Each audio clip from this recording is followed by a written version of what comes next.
Hi there, Stan, the Annuity Man, America's annuity agent licensed in all 50 states. Part of my ongoing How to Buy an Annuity series that is just loved in the industry. People love it because people want to know all the details.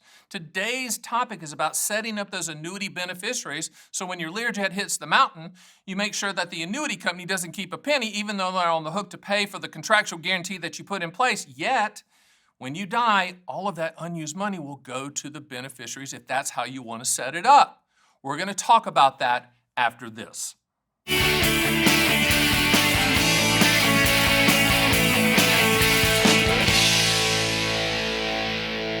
All right, so the question that you probably have in your mind is, hey, Stan, the Annuity Man, America's annuity agent, who actually can be a beneficiary on an annuity policy? Just remember, first of all, annuities are contracts. So when you go through the application process with us, we are wanting you to be a client, and we go through and fill out all that confidential, non-shared information. We're going to ask you, who do you want as beneficiaries of the policy? So who can that be? That can be a person, wives, spouse, kids, uncles, aunts, anyone with a social security number. It can also be a charity. Yes, if you're that inclined, charitably inclined, it could be a charity. It also could be a trust if your lawyer instructs you to, hey, have everything from a beneficiary standpoint set up as a trust. You can have the trust as the beneficiary. So it's up to you. You just have to tell us how you want to structure it. Now, a lot of it also comes down to how you structure the policy.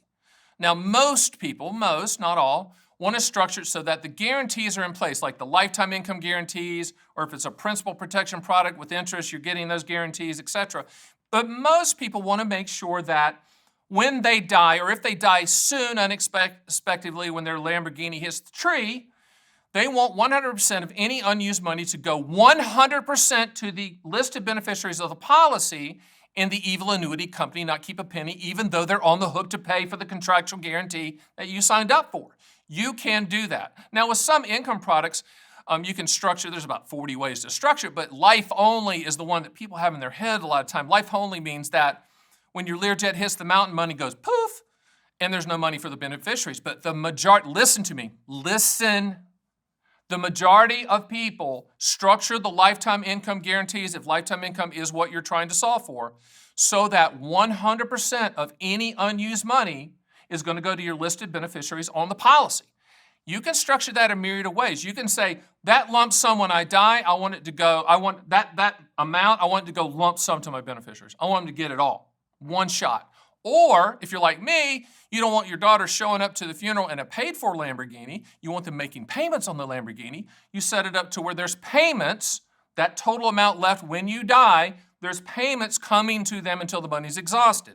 Now, if you set it up joint life with a spouse, just as an example, and you die, then the income stream continues uninterrupted and unchanged for the spouse's life as long as they're breathing, okay? And when they pass, 100% of any unused money can be structured to go to the listed beneficiaries of the policy. So get that out of your head. If you have a financial advisor, you read something in the, what is that? That's like me. That's like the Elvis hair. Anyway, get that out of your head that, well, I'm never going to buy an annuity because when I buy it, then money goes poof.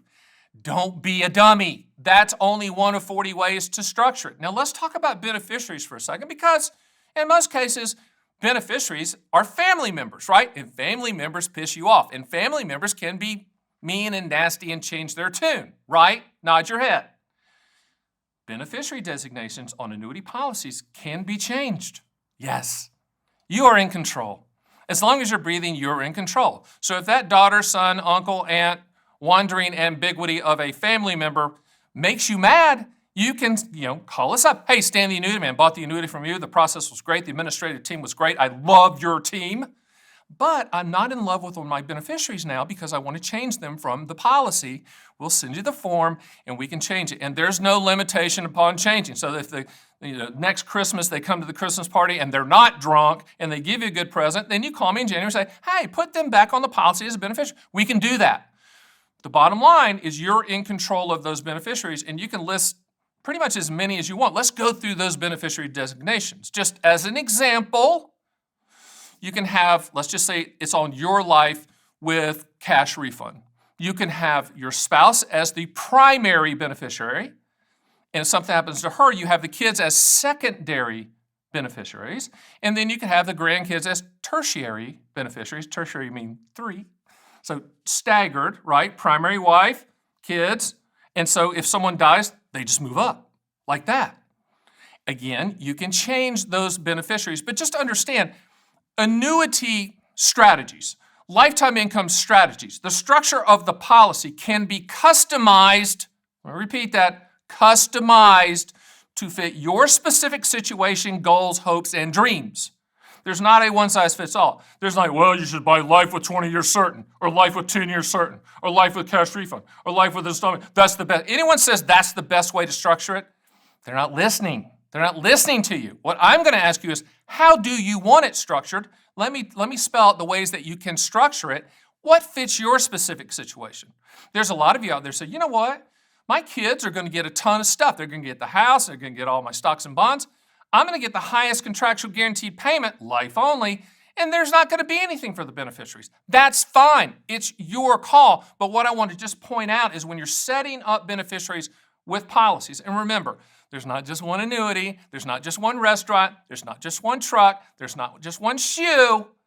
There's many types of annuities. Okay, there's lifetime income annuities, there's annuities for principal protection, there's annuities for long-term care. It depends on what annuity type that you are structuring, but just remember this. You can structure all of them so that 100% of any unused money goes to the beneficiaries. All right, so the burning question should be, wait a minute, Stan the Annuity Man, why would I I don't want to list beneficiaries. I don't like those people. Why should I do that? First of all, and let's get a little sappy here and a little emotional because you know I'm an emotional person. First is love for family, right?